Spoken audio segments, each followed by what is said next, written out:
لە پێنج کەچمیا لە گۆبتەپەدرا ئیتر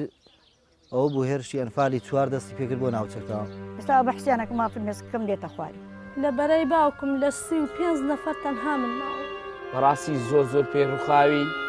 زۆر پێی نیگەرانین و لە ناخەوە دەمان سوتێنێ. سوورەتی ئەنفای لەسەر ئێمە تەطبیق کرد خۆم ئیسلام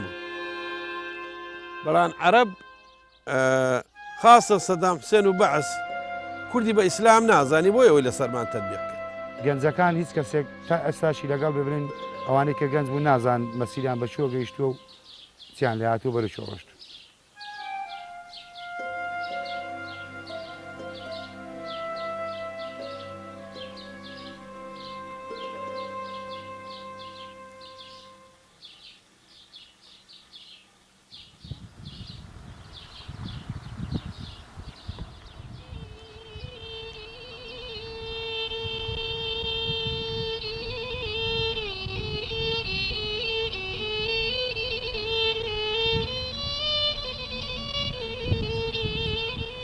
لە 22 شوباتی ساڵی 1970 هێزەکانی سوپای عێراق بە پشتیوانی چەندین جۆرچەکی قورس و سووک و بە بەشداری جەنەڕاڵە گەورەکانی ئەو کاتی سوپاکە هێرشی کردە سەر دۆڵی جافایەتی و بەوەش قۆناغی یەکەمی هێرشەکانی ئەنفال دەستی پێکرد و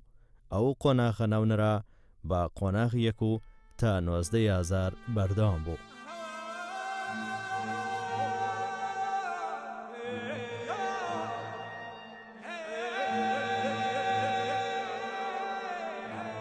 پاشان لە 22,000دا هێزەکانی سوپای عێراق هێرشیان کردە سەر ناوچەی قەرەداغ و بەوەش ئەنفالی دوو دەستی پێکرد و تا 1 نیسان بەردەوام بوو. لە ئەنفالی سێشدا لە 7 بۆ 20 نیسانیش هێرشێکی بەرفراوان کرایە سەر گەرمیان و پاشان لە 3 بۆ 8 ئایار ئەنفالی 4 ناوچەکانی دەشتی کۆیە و گۆبتەپە و عاسکەری گرتەوە. هەروەها لە 15 ئایار تا 26 یاب ئەنفالی 5 و 6 و 7 لە ڕەواندز و شەقلاوە ئەنجام درا و لە قۆناغی هەشتیشدا ئەنفالکراوان لە ئۆردوگا و کامپەکان کۆکرانەوە و دواتر ڕەوانەی بەندیخانەکانی عەرعەر و نوگرە سەلمان کران و زیندە بەچاڵ و بێسەر و شوێن کران. با پێی ئامارانەی توێژینەوە و ناوەند و دەستگا ڕەسمی و ناڕەسمیە کوردیەکان ئاماژیان بۆ کردووە لە کارەساتی ئەنفالدا نزیکەی 180,000 هاوڵاتی کورد لە هەرێمی کوردستان لەناوبراون.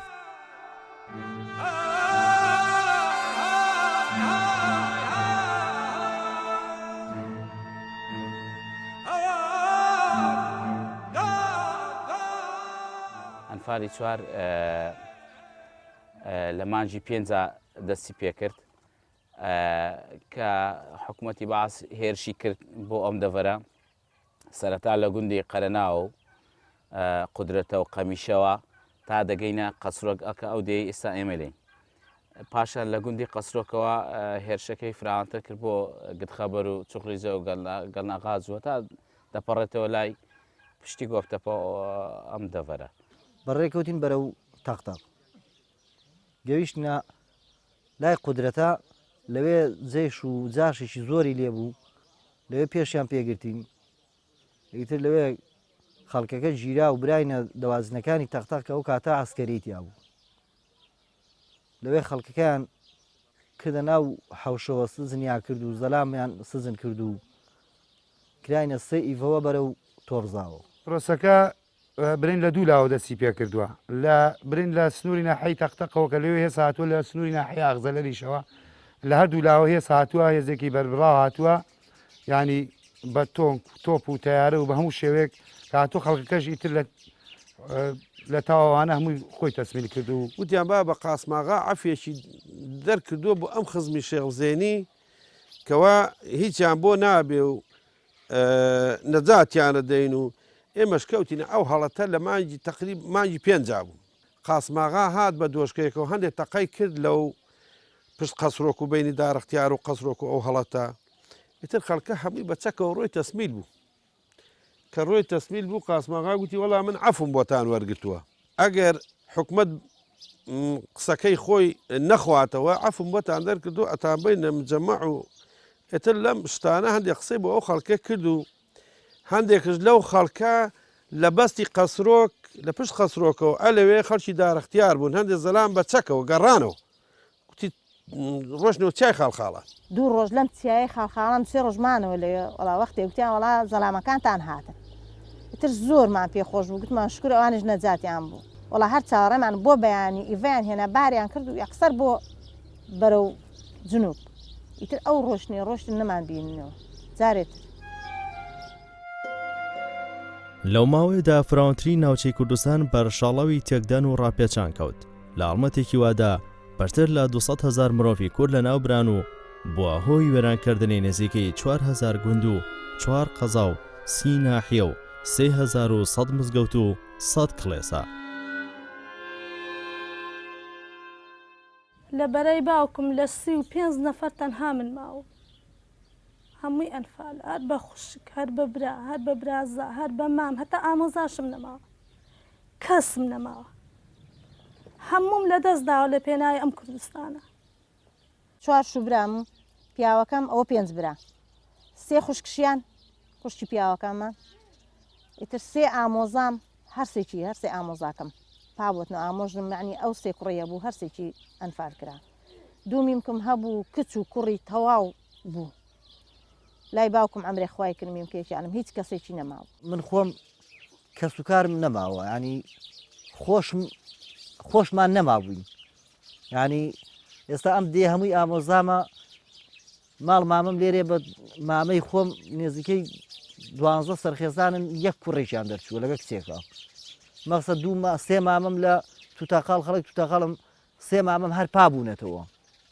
خاڵم هەر کەسی نەماوە تەنها کچی دەرچووە کچێکی کاتێک ئێمە چاومان کردەوە ئێمە لە کۆی لە مەنزومەی کۆی لە مەنزومەی کۆیە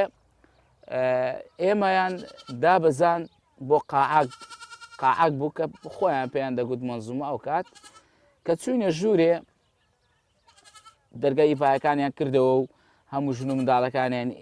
ڕێک خست بۆ ژوورێ کە دیمان لە ژوورێ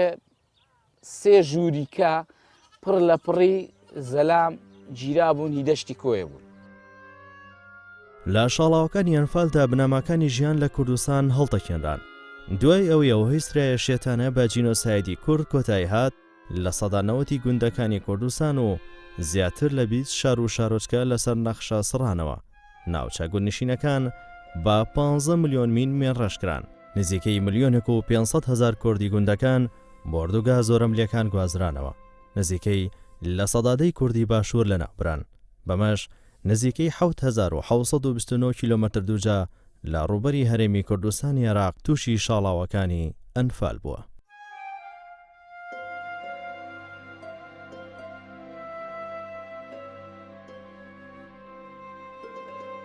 شەو هەتا خوا ڕۆژەکاتەوە مرکزەم لێوە دی داما و دانیشتم و هەر چاوم لە ڕێبووە دەمووی ئیشەڵا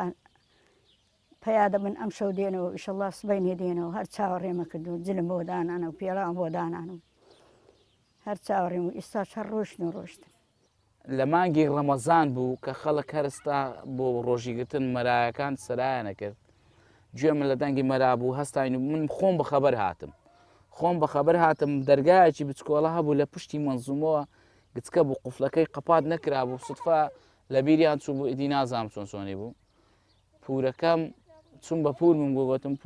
پورم نەخشین ئەو دەرگای قوفلەکەی پێوە نییە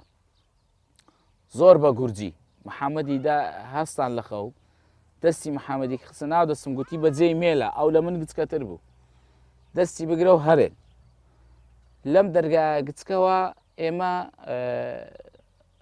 توانیمان بچینە ئەو دی لەو دی و سیم بوو لەو دی و سیمەکەوە ئێمە هەراتی گەنجەکان هیچ کەسێک تا ئەستاشی لەگەڵ ببرن ئەوانەی کە گەنج بوو نازان مەسیریان بە چۆ گەیشتووە و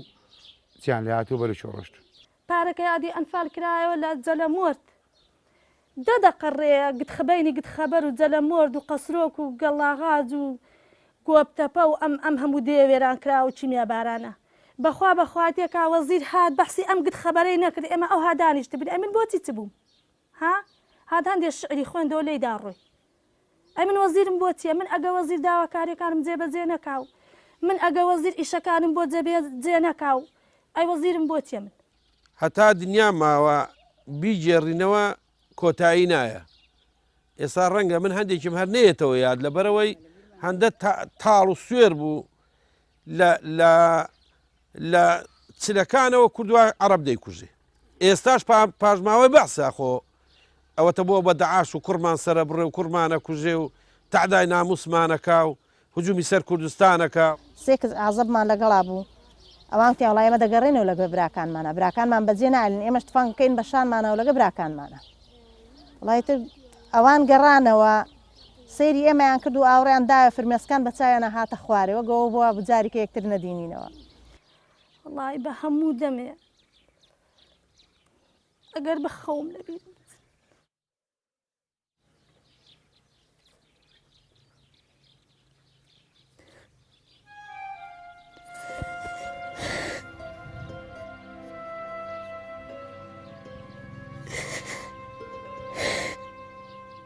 هەر کاتێکی ئێمە بیریوان دەکەینەوە دەمانگەڕێنێتەوە هەمان دۆق هەمان کات بەڕاستی زۆر پێی ڕووخاوین زۆر پێی نیگەرانین و لە ناخەوە دەمان سووتێنێ لە ناخەوە بریندارمان دەکا. یعنی من تەمەنا دەکەم کە بریا منیش وەکو وان بووم لەگەڵیان بووم وایە بۆ مامەوە بۆ مامەوە لەگەڵیان بوومایە وەکوان. من هەموو ساڵێک لەم ڕۆژەدا لەم مانگەدا کە ئەو دیمەنە جوانە دەبینم کە ئەو سروشتە جوانە دەبینم ئەو بەهارە دەبینم تەمەنام دەکرد ئەسڵەن بەهار نەبایە بەهارم نەدیت بابەت.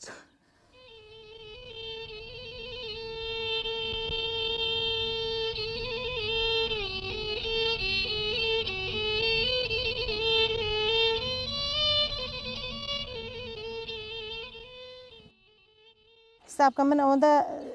ژیانم نەدیوە بڵین بەیە 3 ساڵ لەگەڵ ئەو پیاوی خۆمە ژیاوم. من خۆم وەکو خۆم قەناعەتی خۆم چاوەڕوانیم نەما.